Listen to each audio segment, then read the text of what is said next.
Oh, one thing I want to mention. Canuck gives lessons, and a lot of pro players do. If you've never considered taking lessons before, I actually would say it's worth it. A lot of people don't like paying $10 for anything, and, I can understand, but, an hour with a pro, if you are one of those people that you don't necessarily have a whole lot of time to practice the game and watch hundreds of replays and figure out all the strategies for yourself, you can have somebody kind of play with you a bit and watch your game and point out like some obvious to them, but maybe not to you, but obvious weaknesses in your play. And it's a very good way to improve quickly. Canuck actually, like I said, Canuck gives lessons. I highly recommend him. I think he's a very good teacher. You can contact him on MSN. If his email is musicsoldier at hotmail.com. Let me look this up and make sure I'm getting it right. I believe it's MUSIQ_SOULJA at hotmail.com. I tell you what, if that happens to be wrong, check the description for this audio, and I will list it in there for sure.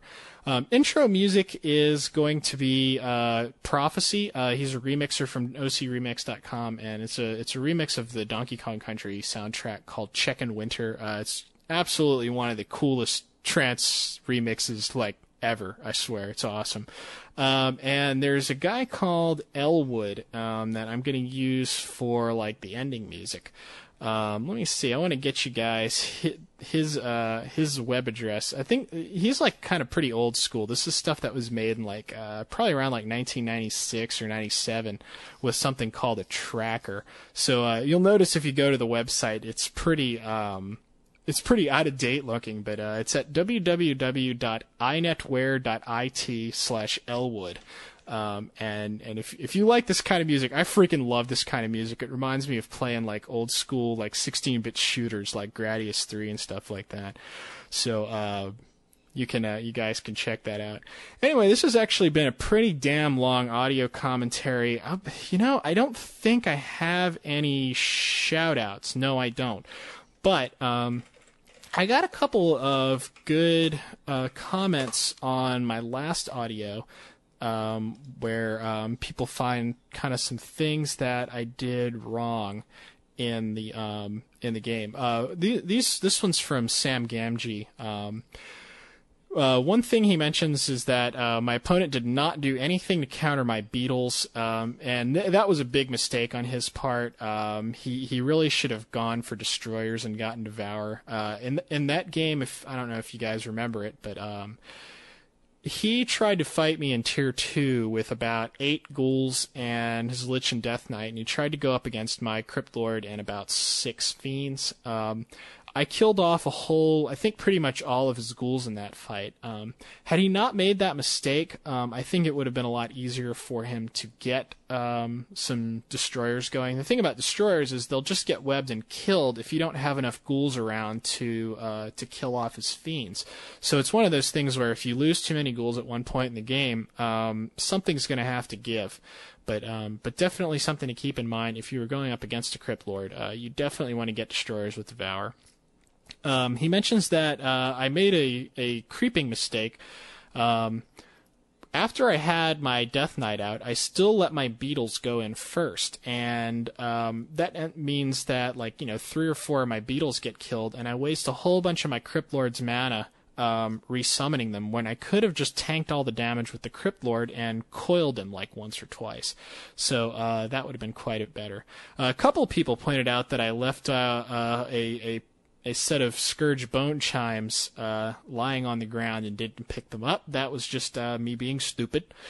He also mentions, this is still Sam Gamgee, that I didn't give my town portal to the Death Knight, which I think would have been a lot better because, the Death Knight could get surrounded and killed very quickly, and I can coil the Crypt Lord, but I can't coil the Death Knight, since obviously he can't coil himself. So it probably is a better idea to have the town portal on your Death Knight.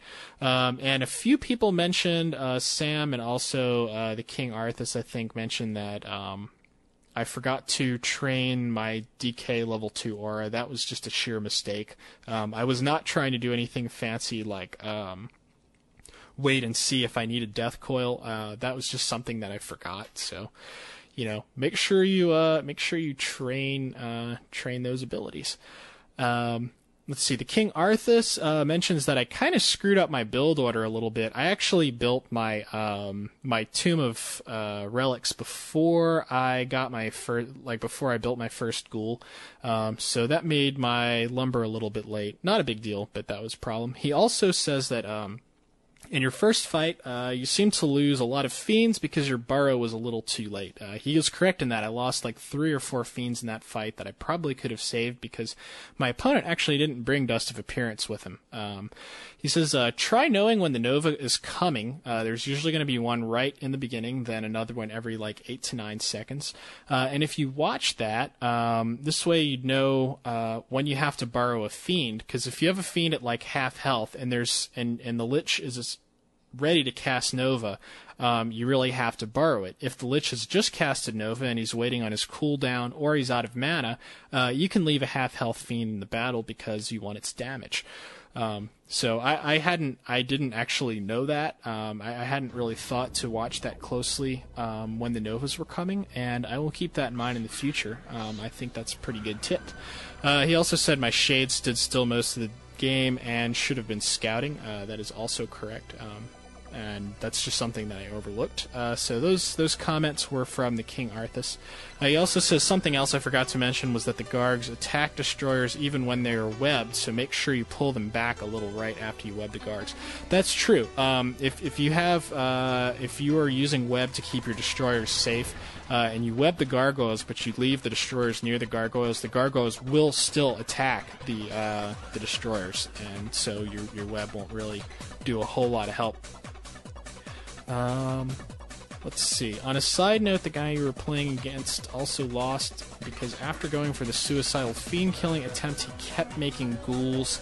I don't think that's really true. I actually think that if you're going ghouls against fiends, it's pretty good. What I see a lot of players do is skip the gargoyles entirely, and you do in fact want to mass a whole heck of a lot of ghouls.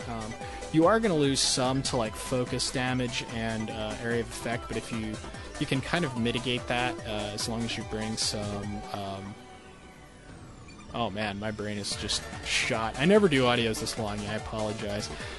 If you bring along